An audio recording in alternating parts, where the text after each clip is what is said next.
ಎಲ್ರಿಗೂ ನಮಸ್ಕಾರ. ನಾ ಕಂಡ ಜಗತ್ತು ಕಲಿತ ಪಾಠಗಳು ಕಾರ್ಯಕ್ರಮಕ್ಕೆ ನಿಮ್ಮೆಲ್ಲರಿಗೂ ಆತ್ಮೀಯ ಸ್ವಾಗತ. ಈ ವಾರದ ವಿಷಯ ಬೆಲೆ ಮತ್ತು ಮೌಲ್ಯಕ್ಕಿರುವ ವ್ಯತ್ಯಾಸ. ಇವೆರಡೂ ಕೂಡ ಒಂದೇ ಅನಿಸಿದ್ರೂ ಸಹ ಜೀವನದಲ್ಲಿ ಇವೆರಡರ ನಡುವಿನ ವ್ಯತ್ಯಾಸ ಬಹಳಷ್ಟಿದೆ. ಒಂದು ವಸ್ತುವಿನ ಬೆಲೆಯನ್ನು ಅದರ ಮಾರುಕಟ್ಟೆ ನಿಗದಿ ಮಾಡುತ್ತೆ, ಆದರೆ ಒಂದು ವಸ್ತುವಿನ ಮೌಲ್ಯವನ್ನು ನಮ್ಮ ಹೃದಯದ ಭಾವನೆಗಳು ನಿಗದಿ ಮಾಡುತ್ತವೆ. ಎಷ್ಟೋ ಸಲ ಇದೆರಡರ ನಡುವಿನ ವ್ಯತ್ಯಾಸ ಗೊತ್ತಿಲ್ಲದೆ ನಾವು ಗೊಂದಲಕ್ಕೆ ಈಡಾಗ್ತೀವಿ. ಕೆಲವು ವಸ್ತುಗಳ ಬೆಲೆ ಬಹಳ ದುಬಾರಿ ಆಗಿದ್ರೂ ಸಹ ಅದರ ಮೌಲ್ಯ ಇಲ್ಲದಿರಬಹುದು. ಹಾಗೆಯೇ ಕೆಲವು ವಸ್ತುಗಳು ಬಹಳ ಕಡಿಮೆ ಬೆಲೆಯದಾದ್ರೂ ಸಹ ಅದರ ಮೌಲ್ಯ ಜೀವನ ಪೂರ್ತಿ ನಮ್ಮೊಂದಿಗೆ ಇರುತ್ತೆ.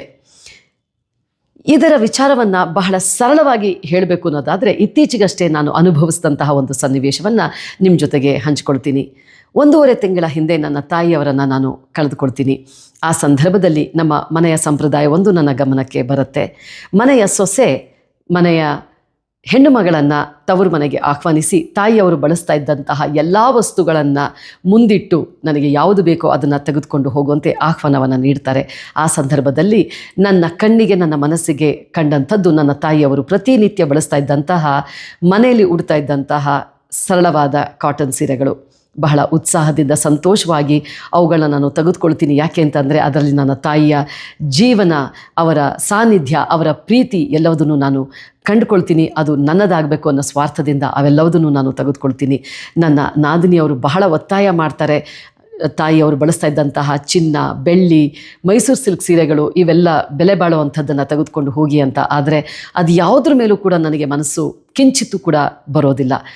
ಆ ಸಂದರ್ಭದಲ್ಲಿ ನನ್ನ ಮನಸ್ಸನ್ನು ಕದಡಿದಂತಹ ಒಂದು ವಿಚಾರ, ನಮ್ಮ ನೆಂಟರಿಷ್ಟರು ಕೆಲವು ನನಗೆ ಕರೆಯನ್ನು ಮಾಡಿ ತವರು ಮನೆಯಿಂದ ನಾನು ಏನು ತೆಗೆದುಕೊಂಡು ಬಂದೆ, ನನಗೇನು ಸಿಕ್ತು ಅಂತ ಕೇಳ್ತಾರೆ. ನಾನು ಹೇಳ್ತೀನಿ, ಅತ್ಯಂತ ಮೌಲ್ಯ ಇರುವಂತಹ ನನ್ನ ತಾಯಿಯವರು ಮನೆಯಲ್ಲಿ ಉಡ್ತಾ ಇದ್ದಂಥ ಸೀರೆಗಳನ್ನ ನಾನು ತೆಗೆದುಕೊಂಡು ಬಂದಿದ್ದೀನಿ ಅಂತ ಹೇಳಿದಾಗ, ಯಾಕೆ ಮೈಸೂರು ಸಿಲ್ಕ್ ಸೀರೆ ತಗೊಳ್ಳಿಲ್ವಾ, ಚಿನ್ನ ತಗೊಳ್ಳಿಲ್ವಾ, ಬೆಳ್ಳಿ ತಗೊಳ್ಳಿಲ್ವಾ ಅಂತ ಕೇಳ್ತಾರೆ.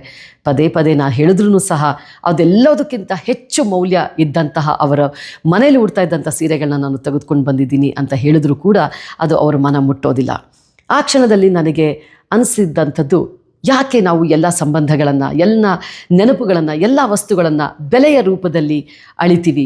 ಅದರ ಮೌಲ್ಯವನ್ನು ನಾವು ಯಾಕೆ ನೋಡೋದಿಲ್ಲ? ಆ ಮೌಲ್ಯವನ್ನು ನೋಡುವಂಥ ಕಣ್ಣುಗಳು ಕಡಿಮೆ ಆಗ್ತಾ ಇವೆಯೇ ಅಂತ.